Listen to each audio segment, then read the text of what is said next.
Hello বন্ধুরা, স্বাগতম সবাইকে ভিলেজ কুকিং ব্লগে। শীত মানেই পিঠার মৌসুম, তাই ভাবলাম আজ একটু ভিন্ন স্বাদের কিছু বানাই। ডিম চিতুই পিঠা।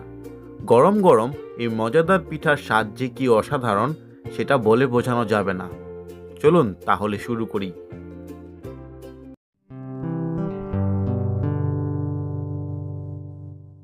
ডিম চিতুই পিঠা তৈরি করার জন্য আমরা প্রথমেই নিয়েছি চালের গুঁড়া, লবণ, বেকিং সোডা। নরম তুলতুলে চিতুই পিঠার আসল মজা কিন্তু তার টেক্সচারে, আর সেটার জন্য চালের গুঁড়াকে ঠিকভাবে ভিজিয়ে নেওয়া খুব জরুরি। তাই আমরা গরম জল দিয়ে চালের গুঁড়া মেখে কিছুক্ষণ বিশ্রামে রেখে দেব। এতে গুঁড়াটা ভালোভাবে ফুলে উঠবে, মসৃণ হবে, আর পিঠার টেক্সচার হবে একদম পারফেক্ট। এই বিশ্রামের সময়টায় ব্যাটারটা একটু নরম আর একসঙ্গে বাঁধা বাঁধা হয়ে আসবে, যা পরে পিঠা বানানোর সময় দারুণ সাহায্য করবে।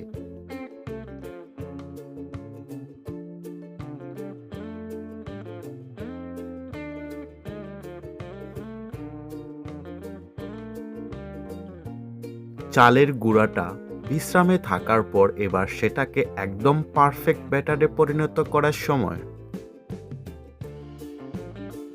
প্রথমেই লবণ আর সামান্য বেকিং সোডা দিয়ে ভালোভাবে মিশিয়ে নেব।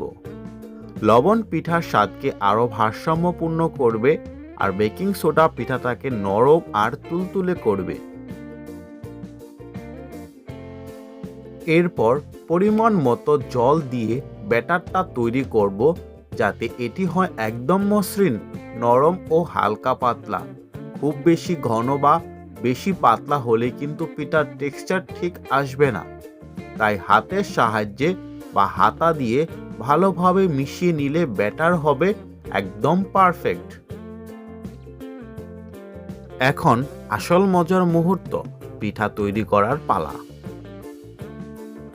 গরম চুলায় পিঠার সাজ বসিয়ে দিয়েছি। এখন আমরা তাতে ধীরে ধীরে ব্যাটার ঢালছি।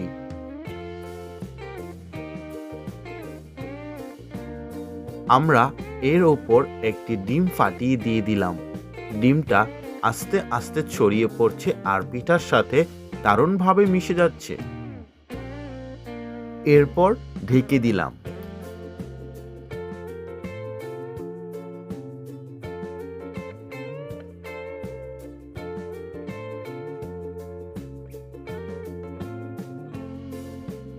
ঢাকনা তুলতেই একদম পারফেক্ট, সুন্দর, নরম তুলতুলে ডিম চিতুই পিঠা আমাদের সামনে।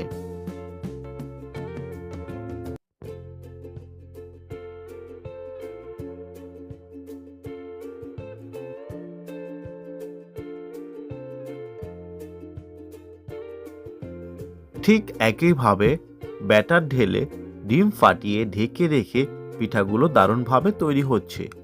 ধীরে ধীরে চারপাশ সেট হয়ে আসছে আর সুগন্ধে পুরো রান্নাঘর ভরে যাচ্ছে আমাদের।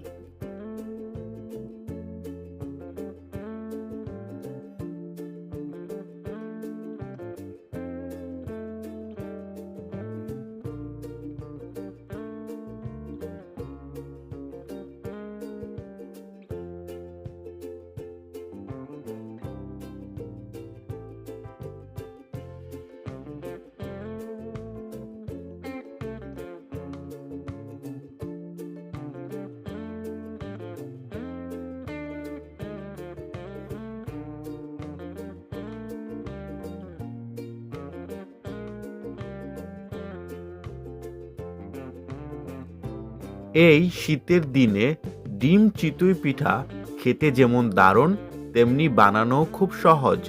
যারা নতুন স্বাদের পিঠা ট্রাই করতে চান, তারা অবশ্যই এটা একবার বানিয়ে দেখুন।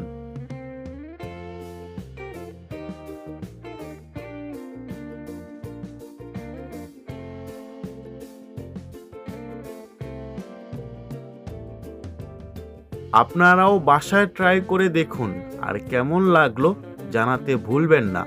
ভিলেজ কুকিং ব্লগকে সাবস্ক্রাইব করতেও ভুলবেন না। শীতের এই পিঠা আনন্দ সবাই মিলে ভাগ করে নিই। আবার দেখা হবে নতুন কোনো রেসিপি নিয়ে।